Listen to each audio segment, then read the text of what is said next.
You know the pattern. Someone you know, a friend or family member, just vanishes from your life. No blowout argument, no long text explaining why. They just stop replying, stop showing up, and fade to black. When this happens, society is quick to judge. People who vanish are typically labeled as cold, arrogant, or simply incapable of handling the weight of conflict. Yet this behavior runs directly counter to human evolution. We are hardwired for group survival, with brains that actively reward connection and punish isolation with physical pain. Severing these ties is a drastic, last-resort emergency protocol. It is the biological equivalent of a system-wide shutdown, executed when the brain determines that the social environment has become a direct threat to the individual's mental health. This sudden absence is the observable result of a mind performing triage.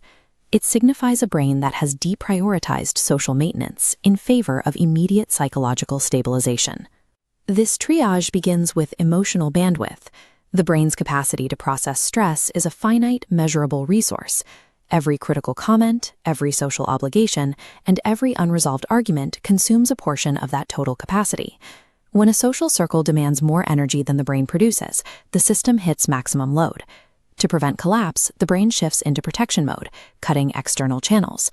After months of tolerating micro-disrespects, the brain begins connecting the dots, prioritizing its peace. Most people only resort to absolute removal after smaller boundary adjustments have failed.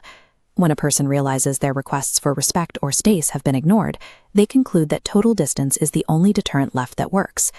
This defensive posture is often sharpened by betrayal sensitivity.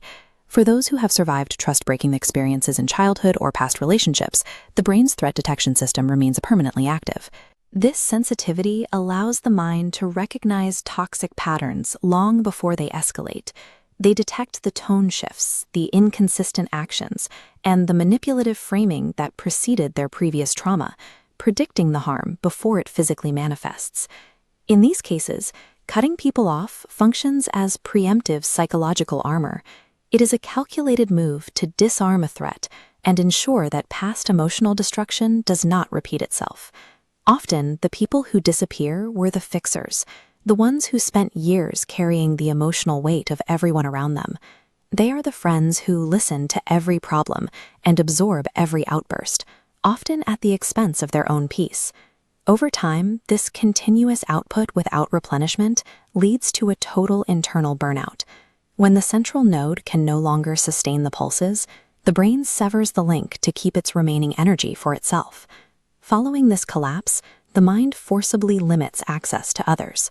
It prioritizes quiet and predictability over social interaction, viewing silence as a biological necessity for recovery. Withdrawal is frequently driven by identity reconstruction. A person may reach a stage where they are no longer compatible with the version of themselves their friends or family members still remember.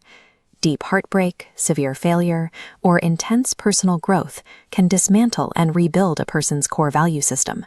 They emerge from these experiences with an entirely new cognitive framework. Friction occurs when the old social environment refuses to adapt to this change. The person finds themselves surrounded by old habits, old roles, and old expectations that no longer fit who they have become. Shedding an obsolete environment is a psychological requirement for growth. The cutoff is simply the act of removing the old structures to make room for a newly reconstructed self. When we examine the mechanics of withdrawal, it stops looking like a failure of empathy. Instead, it appears as a successful defense of mental stability. The internal guilt many carry for walking away is often just the echo of external social pressure. Society demands proximity, even when that proximity is destructive.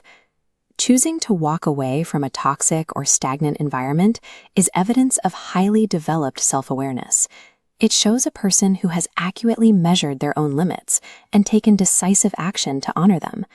It represents the moment a person decides that their psychological safety is more valuable than the comfort of external parties who refuse to change. Silence and absolute distance function as tools for self-preservation.